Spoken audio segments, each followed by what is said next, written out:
السلام عليكم الناس العزاز. تبون الرئيس الجزائري عنده حلم واحد، وهو نفس الحلم اللي كان عند الهواري بومدين وعند السعيد بوتفليقه، هو يرجع كيف الملك محمد السادس نصره الله. تبون من كيكون يصلي في الصلاه ديالو كيبقى يدعي يا ربي نرجع كيف ملك المغرب محمد السادس. علاش وكيفاش؟ يا ربي لما هزوا يديكم شي دعيوه لعمي تبون يحقق الاحلام ديالو. فيديو جديد وحلقه جديده على القمه العربيه اللي كاينه هك. المهم ديما كاين الجديد، فما تنساش واحد لايك على بركه الله. نبداو الفيديو.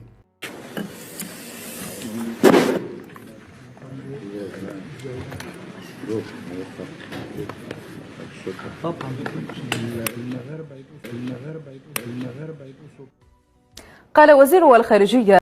السلام عليكم. وعليكم السلام. واش كاين شي خبر على المغرب؟ ودي احشمك نقول هاجر ضروري من المغرب. السلام عليكم. وعليكم السلام. جبدوا المغرب وخلاص. واحد عمي تبيبين ما كراهش هو يولي بحال سيادو. تبون الرئيس الجزائري عنده حلم واحد، وهو نفس الحلم اللي كان عند الهواري بومدين وعند السعيد بوتفليقه، هو يرجع كيف الملك محمد السادس نصره الله. تبون من كيكون يصلي في الصلاه ديالو كيبقى يدعي يا ربي نرجع كيف ملك المغرب محمد السادس. علاش وكيفاش؟ جميع الملوك ورؤساء الدول كيديروا اتفاقيات وشراكات مع الملك محمد السادس. ها روسيا بغات دير النووي مع المغرب، ها الصين بغات دير تي جي في مع المغرب، حيت الملك محمد السادس صديق الجميع. إضافة إلى هذا، إضافة لدول اللي سنت اتفاقيات العشرات السنين مع المغرب كإسرائيل وبريطانيا، إضافة إلى اتفاقيات دفاع مشترك. القمة العربية في 2016 دليل قاطع واللي حضروا فيها جميع الملوك والرؤساء، عكس اليوم اللي كل شيء اعتاد للتبون، وهذا الشيء كامل بسبب حب الكل للملك محمد السادس والشعب المغربي. وهذا الشيء اللي خلى دول كالجزائر وتونس يغيروا منا عبر التاريخ. يا ربي لما هزوا يديكم شي دعيوه لعمي تبون يحقق الاحلام ديالو. والتانوض صاحبي واش عايجي يولي بحال سيادكو؟ خاصك بزاف عمي تبون. ولا قوه. ودابا الناس العزاز ندوزو للقمه العربيه. فضيحه جديده اللي راهي جايه على الابواب، غير الفضائح بالجزائر. النظام هذا يرتكب غير الفضائح، هي تاع القمه العربيه اللي راح يديرها اليوم الاحد القادم. راح يخرج وش هو النتائج؟ راح تكون كي غيرها كي سابقها، وهي التنديد بالاعتداءات الاسرائيليه على فلسطين. هذا واش عارف يقول؟ والله تا هذا حافظهم، هذا دارسهم بالمزيان. هذاك الشيء باش بارك عليهم بالقرطاس والقنبول. والله ينعربوا السياسه بعد عاد بحال هكا. الضحيه والشعب الصحراوي ما قلنا نتمنوا عن الحليف، اكبر حليف هو عينينا ووطننا وفراشنا، يعتذر قدام العدو في القمه العربيه عن الخريطه. تسريبات صوتيه للجزائريين والبوليخاريو. سمعتوا شنو قال؟ كيفاش وينوضوا يعتذروا المغرب اللي سماه هو عدو، وهذا الشيء علاش على الخريطه ديال المغرب انها تكون كامله، وهذاك الشيء اللي وقع وكان الاعتذار، هذاك الشيء اللي ما حملوش هذا المارك. حنا كان اللقاء العلاقه المغربيه الجزائريه للاسف متوتره. انتم شفتوا جزء منها فقط في هذه القمه، لان هذه علاقات ما فيهاش علاقات دبلوماسيه مقطوعه، ما فيهاش مجال جوي مفتوح، ما فيهاش تبادل، ما فيهاش حوار ولا شيء. فاكيد كتكون بعض الامور اللي تم حلها في اطار النقاش وغيره. مساله الخريطه كانت دائما من المغرب منذ البدايه كان كيقول الشعار ديال القمه هذا اجتماع لجامعه الدول العربيه، ليس اجتماع لدوله. نحن هنا في اطار دعوه لجامعه الدول العربيه، لقمه لجامعه الدول العربيه. المرجعيات، القواعد العمل، الخرائط، كل شيء هو ما يهم الجامعه العربيه. اذا كانت لدوله اجنده وطنيه خصها دير مناسبه وطنيه او دير اجتماع خاص بها. لو كنا في اطار الجامعه هناك يجب احترام. نفس الشيء يعني احنا اللي كيألمني مثلا هو ان المغرب ما تلقى سير شوف هناك مئات الاعلاميين، ما تلقاش مغربي واحد ولا مغربي غتلقاه. يعني احنا اضطرينا ان الدبلوماسيين هما اللي كيصوروا، لان ما تعطاش لهم التاشيرات، ما تعطاش لهم ومجموعه من الامور اللي البارح كنا غنديروا حوار ما تسمحش اللايف بي وهذا انهم يجوا عندنا. فكل هذه، ولكن هذا ما خلاناش اننا ما ننساو ما هو اهم ونشاركوا كذلك. ناصر بوريطه في قلب الجزائر داير لهم مساكن الازعاج لدرجه ان ما خلاو الصحفيين اجانب يجيو لعنده باش يديروا معاه مقابله. انا وض لهم القوقعه بوحدو، وهذا الشيء السبب ديالو ديك المقابله اللي دار في سكاي نيوز ضربت تقريبا شي 2 مليون مشاهده وما رضاوش تريكت اي طيط زيت الليط. وقد غيرك أيضا كان هناك اجتماع لحلف الشمال الأطلسي وشارك فيه الجنرال عبد الملك قنيزية إلى جانب وزير الدفاع الإسرائيلي شاول موفاز. أي هذا تطبيع أو ليس تطبيع؟ وشاركوا في جميع الاجتماعات التي كانت تشارك فيها إسرائيل. ومؤخرا سمعنا شهادة الناقب السابق للجيش الجزائري الحسين أوغنون الذي قال بأن نظام المخابرات الجزائرية ارتبط أو تعاقد مع الموساد سنة 1999 في مالطا لاغتيال قيادات في تنظيم الضباط الأحرار الجزائري الذين يشوطون في الجزائر وخارج الجزائر. وهذا ما يقطع بأن العلاقات الجزائرية الإسرائيلية ثابتة، وبأن كانت هناك محاولة تطبيع، وحتى رئيسه السابق ورمزه الراحل عبد العزيز بوتفليقه كان عقد لقاءات مع رجال الاعمال الاسرائيليين في الولايات المتحده الامريكيه وفي فرنسا، والتقى في جنازه الحسن الثاني رحمه الله عليه. وصلت هاد الشيء هما ما كيشوفوش. هاد الشيء بالخصوص راه ما بينش لهم، بين اليوم مع المغرب طبعات مع اسرائيل، هما راه مطبعين معاهم من قديم الزمن والعلاقات بيناتهم كاينه وثابته. مالكم هاد 10 عقيد كتشوفوا على الناس ما كتشوفوش نتوما ريوسكم؟ شنو دايرين؟ هالشيعة هالالحاد اش بقى لكم؟ كلشي مطبعين مع نتوما. هذاك الشيء راه سهل وبين. القضيه الفلسطينيه ليست لمتجاره، وماشي بالنسبه كما تيديروا شي وحدين كيديروها كوميرس بالنسبه لهم. راه كلشي باين وواضح. حشومه انك تتاجر في القضيه الفلسطينيه، حتى الفلسطينيين عاقوا بكم. المملكه المغربيه ناصر بوريطه، اهلا وسهلا. اهلا وسهلا. اخر مره عملت معك او المره الوحيده اللي قابلتك قلت لي نسبه مشاهده هائله للبرنامج بسبب كلمه واحده. يعني أنا أصريت على صحراء غربية وأنت تقول لي صحراء مغربية. وفي الأخير قلتي صحراء مغربية. بعدين قلت صحراء مغربية. وكان وفزتي بعطف المغاربة كلهم. نعم. معاليك، لماذا الملك لن يحضر القمة؟ كان أعلنها يعني أنه سيكون هنا. بالفعل جلالة الملك كان من القادة العرب الأوائل اللي عبروا على رغبتهم في حضور هذه القمة، وأخبرنا بذلك رسميا الجامعة العربية. وجلالة الملك أكثر من هذا كان من اتصل بإخوانه ملوك وأمراء ورؤساء الدول العربية وخبرهم بذلك وشجعهم حتى على الحضور. وجلالة الملك عنده الاعتبارات وكان كيشوف شروط الحضور متوفرة، وإذا كان جلالة الملك قرر عدم الحضور فالاعتبارات جلالة الملك يعرفها، وهذه شروط لم تتوفر لحضور جلالة الملك. أنت مرتاح في الجزائر؟ مرتاح اليوم بالقمة بالأسواق؟ احنا يعني تعليمات جلالة الملك كانت التمييز أولا ما بين ما هو ثنائي وما هو عمل عربي مشترك. نعم. وحضورنا هو من منطلق المسؤولية إزاء هذا العمل العربي المشترك. لنبدأ بموضوع يعني فلسطين اللي هذه القمة ستتحدث كثيرا، وأن الجزائر تحاول أن يعني تقوم بعمل جمع الشمل عربيا ولكن جمع الشمل الفلسطيني أيضا. هل أنتم بما تسمونه استئناف العلاقات بين المغرب وإسرائيل هل تساعدون في عودة المفاوضات الفلسطينية الإسرائيلية، وأنتم نفتكر المغرب هو رئيس لجنة القدس؟ نعم. نعم.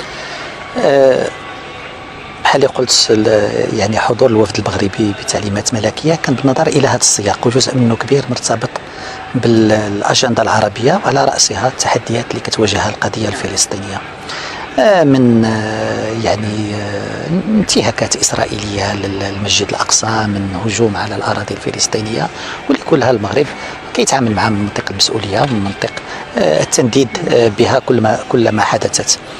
ولكن كذلك من المغرب كان دائما كيشوف بأن القضية الفلسطينية محتاجة إلى وضع أهداف استراتيجية والتعامل معها. القضية الفلسطينية ليست فوند كوميرس، ليست للمتاجرة، هذه مصير شعب، وهذه قضية أمة عربية، وبالتالي فهي ليست للمتاجرة وليست للمزايدة، هي للعمل لتحقيق هدف الفلسطينية المشروع في تحقيق دولتهم على حدود 67 وعاصمتها القدس الشرقية. وفي هذا الإطار هذا كاين عمل مغربي، عمل تضامني مع السلطة الفلسطينية، عمل من خلال وجلالة الملك قالها لما استأنفنا العلاقات مع إسرائيل، قال بأن المغرب كما في السابق سيضع كل القنوات المتوفرة لديه للدفع بأفق الحل السياسي، وبأن المملكة المغربية عندها من القنوات ما يكفي باش أنها تدفع. كذلك لتسهيل ظروف عيش الفلسطينيين اشتغلنا، وكان فتح جسر الملك حسين أو ألينبي أحد ثمار هذا المجهود اللي قد يبدو بسيط ولكن تأثيره على ظروف عيش الفلسطينيين مهم جدا. هذه المقاربة المغربية. وكالة بيت المال القدس تشتغل يوميا، 1,000,000 رغيف، إصلاح المدارس، إصلاح المستشفيات، الأطفال اللي راحوا في عطلة إلى المغرب، تثبيت المقدسيين لمقاومة أي ترحيل لهم. هذا هو الطريقة اللي كيشوف بها المغرب وجلالة الملك العمل لمصلحة القضية الفلسطينية. طيب كيف القيادة الفلسطينية ترى هذا الأمر؟ أكيد بأنه التعامل كيعرفوا المغرب وكيعرفوا الخلفيات المغرب وكيعرفوا جلالة الملك وقناعات جلالة الملك، لهذا التعامل كان تعامل بناء في كل شيء. قنوات التواصل مستمرة والتنسيق في بعض الأمور كذلك متوفر. لماذا ترفضون كلمة تطبيع؟ تقولون استئناف؟ لأنها موجودة دائما العلاقات وأعدناها. لأن هذا كل مصطلح عنده سياقه وعنده طبيعته. هذا السياق شرق أوسطي بالنظر إلى العلاقة اللي كانت دائما بين المسلم واليهودي في ذلك السياق المغربي سياق مختلف تماما، لا تاريخيا ولا دينيا ولا ثقافيا مختلف. المغرب دستوره كيقول الرافد العبري هو جزء مكون للهوية المغربية في دستورنا. كيقول بأن هذا الرافد العبري يعني تراث مغربي. المغرب فيه اليوم 3000 من الجالية اليهودية المقيمة، كما كنقول بمعابدها ومحاكمها وغيرها. فيه 700,000 إسرائيلي من أصول مغربية تأتي سنويا إلى المغرب. هل لما يرجع هذا الإسرائيلي من أصل مغربي ليزور عائلته هل يطبع مع المغربي أم أنه يعود ليرى قبر والدته ويشوف إخوانه وغيرها؟ فلهذا احنا دائما كيكون عندنا بأن هذه العلاقات المغربية مع المكون اليهودي وعلاقة جلالة الملك كأمير المؤمنين تاريخيا كانت هكذا. ثانيا لأن العلاقات كانت في التسعينات، كانت مكاتب اتصال توقفت في بداية 2000 واستؤنفت دون المساس بالمواقف الثابتة للمملكة المغربية وجلالة الملك من القضية الفلسطينية. لكن يقال أن المغاربة أو الإسرائيليين اللي من أصول مغاربة هنا الأكثر تشتت. هذه يمكن خاصها ترجع لظروف تاريخية وظروف مرتبطة لما وصلوا. كان يمكن مع الصفاغات بصفة عامة كان واحد نوع من التعاليم الحزب العمالي آنذاك من اليسار ومشاو إلى الليكود، ولكن هذه ظروف تاريخية ثقافية، ولكن ما يعني ارتباطهم بالمغرب واستعمالهم كقناة للسلم في كثير من الأحيان كان ضروري. معاليك يعني هي المشكلة لبعض العرب أن التعاون العسكري وهو ربما يعتبر بعض دول أفريقيا الشمالية أنها تهديد لها. نعم. باش نكونوا واضحين، المغرب لم يهدد أحد في سيادته الترابية ووحدته الوطنية. المغرب لا يحتضن جماعات انفصالية مسلحة تهدد أي دولة عربية أخرى. المغرب لا يسلح أي ميليشيا لتهاجم أي دولة. المغرب يعاني من هذا. المغرب أنا قلت جلالة الملك يقول دائما السياسة الخارجية يجب أن تنبني على الطموح والوضوح. الوضوح عنصر أساسي. المغرب كثير من الدول يمكن تشتغل تحت الطاولة. جلالة الملك والسياسة الخارجية المغربية ما كتمشيش في هذا الاتجاه. يعني إذا كان المغرب يعزز تعاونه العسكري مع شركاء مختلفين لهدف المغرب، الآن هناك ميليشيا مسلحة تعلن يوميا بأنها في حرب ضد المغرب وتضرب مواقع مغربية من فين كاينه هاد الميليشيا. نترك لك انت تشوفي فين اين هي موجوده. المغرب ابدا لم يهاجم تراب اي دوله عربيه. المغرب من حقه يدافع على هذا التعاون متوازن دفاعي. لأن من حق المغرب كما عنده مع فرنسا ومع الولايات المتحدة ومع دول عربية شقيقة، معمر المغرب البلد دائما مسالم، من حقه يحافظ على وحدته الترابية، من حقه يواجه ميليشيات. من هي الدولة العربية اللي تقبل بأن ميليشيات تأتي وتهاجم أرضها وتبقى تتفرج وتقول لا لن ندافع عن ذلك؟ ولكن المغرب دائما، وشوف خطابات جلالة الملك إزاء الدولة الجارة كان واضح بأن اليد الممدودة. جلالة الملك قال بالحرف لن يمس الجزائر أبدا أي شر أو سوء يأتي من المغرب. هذا على أعلى مستوى، هذه كلمة جلالة الملك، ويعني هذه هي التعليمات اللي معطية لكل المغاربة. بالتالي فهذه فقط يعني ذرائع. كيف علاقتكم مع فرنسا؟ حكيت عن التعاون مع فرنسا أو غيرها، كيف علاقتكم اليوم، وخاصة قصة المهاجرين غير الشرعيين؟ لا يعني مسألة التأشيرات اللي كنتي اللي كتسقسي، هذه مسألة يعني كان فيها تعليق من المغاربة نفسهم. يعني لما تفرض بأن 40% من الملفات ترفض بشكل أربيترير، أولا كان يعني هذا حق وحرية فرنسا وسيادية أنها تأخذ مثل القرار. الرد كان من المغاربة نفسهم. باقي الوضع مازال معلقا.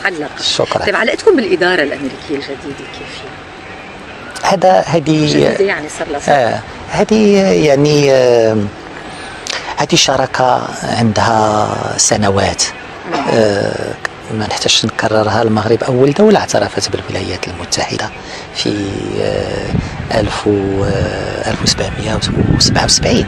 أول رسالة تلقاها الولايات المتحدة للدعم كانت من السلطان محمد الثالث. فالمغرب، وهذا كل الرؤساء الأمريكيين يرددون هذه، أن الأول دولة أجنبية اعترفت بالولايات المتحدة هي المغرب. أول اتفاق ما زال ساري المفعول للولايات المتحدة مع أي دولة في العالم هي مع المملكة المغربية. أول مكتب دبلوماسي أمريكي في العالم هو في طنجة في المملكة المغربية. فالعلاقات، وهذه العلاقات تطورت وهذه الشراكة تقوت، وبالتالي فمكونات هذه الشراكة السياسية الاقتصادية الأمنية العسكرية الإنسانية كتعطيها دائما طابع الاستمرارية. العلاقات يعني جيدة على كل الأصعدة. في الجانب الاقتصادي اتفاق التبادل الحر للمغرب من الدول القلائل اللي عندها مستمر بشكل كبير.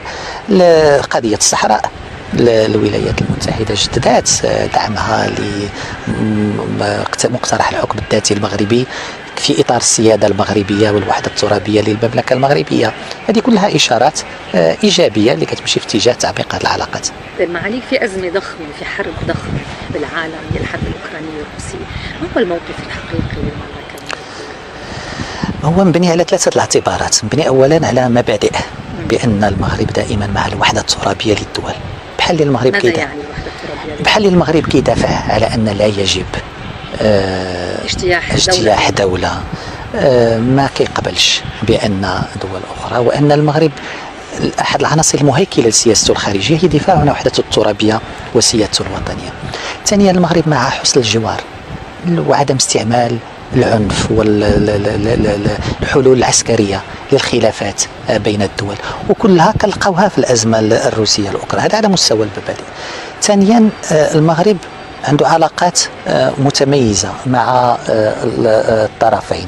المغرب عنده علاقات متميزة مع كل، يعني مع روسيا شو هي علاقتنا مع روسيا هي علاقة شراكة استراتيجية توقعت في 2016 بين جلالة الملك والرئيس بوتين. المغرب هو ثاني شريك تجاري لروسيا في إفريقيا، والمغرب يعني عنده علاقات قديمة مع روسيا. المغرب كذلك عنده مبادئ اللي مطروحة على في هذا الإطار هذا. المغرب كذلك مع أخذ بعين الاعتبار تداعيات هذه الأزمة. هذا صراع اللي يمكن عنده سياقه، ولكن اثاره كتوصلنا من ازمه طاقيه وازمه غذائيه وتوترات واستقطابات. فالمغرب كذلك ياخذها بعين الاعتبار باش يقول بان هذه امور يجب ان تؤخذ بعين الاعتبار، بان دولنا ما خصهاش تعاني من اثار صراع حرب اللي عندها سياقها الاوروبي الخاص. تحدثتوا معهم؟ جربتوا تعملوا وساطة أو شيء؟ احنا يعني المغرب يتحدث مع الجميع وعنده علاقات جيدة مع الجميع. حتى أنا هنا التقيت المبعوث الروسي للشرق الأوسط، وعلاقتنا مع الولايات المتحدة هي علاقة تحالف بشكل كبير. أوكرانيا عندنا سفارة، روسيا عندنا سفارة، فالأمور يعني المغرب ليس مع هذا ضد هذا. يعني التصويت في الجمعية قال انه يعني بحاجه ان هذه عنصر اخر اللي يمكن نضيفه، بان احنا دائما كنا كنقولوا بان كل جهاز في الامم المتحده خصو يتحمل مسؤوليته.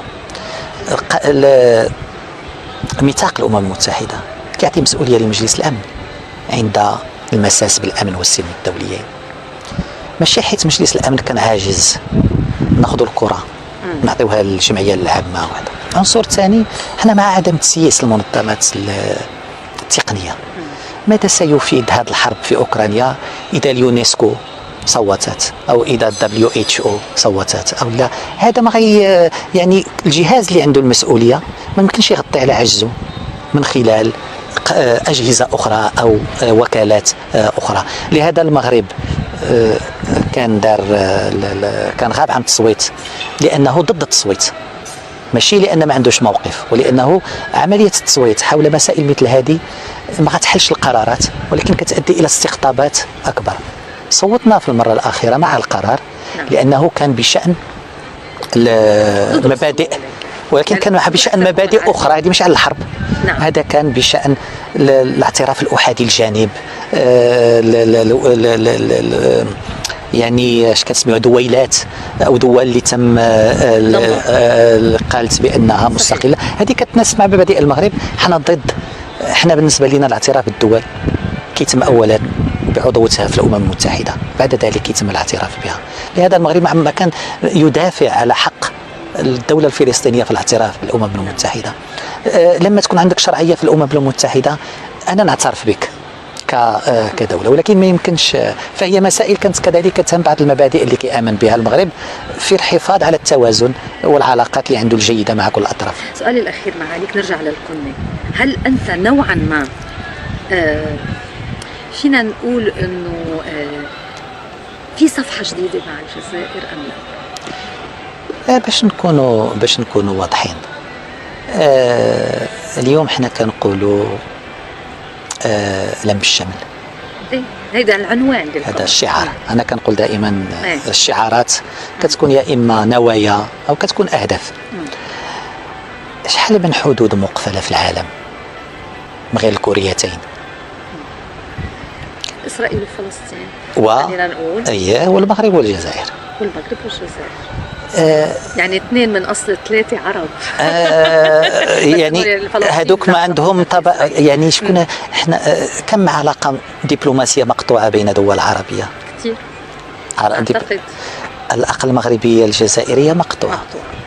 هذه كلها يعني الحضور للقمه كان من منطلق المسؤوليه ازاء العمل العربي المشترك. العلاقات الثنائيه انا دائما كنقول بان القمم وجلالة الملك كيأكد عليها كثير. القمم ليست هدف في حد ذاته، يعني ما في عودة علاقات دبلوماسية بين المغرب والجزائر. يعني المغرب لم يقطع العلاقات الدبلوماسية، العلاقات قطعت من جانب واحد، الحدود أقفلت من جانب واحد، وهذا هو الواقع. معالي الوزير شكرا. الناس اللي عزاز هذا الشيء اللي كاين في هذا الفيديو، تهلاو في راسكم الفيديو الجاي ان شاء الله.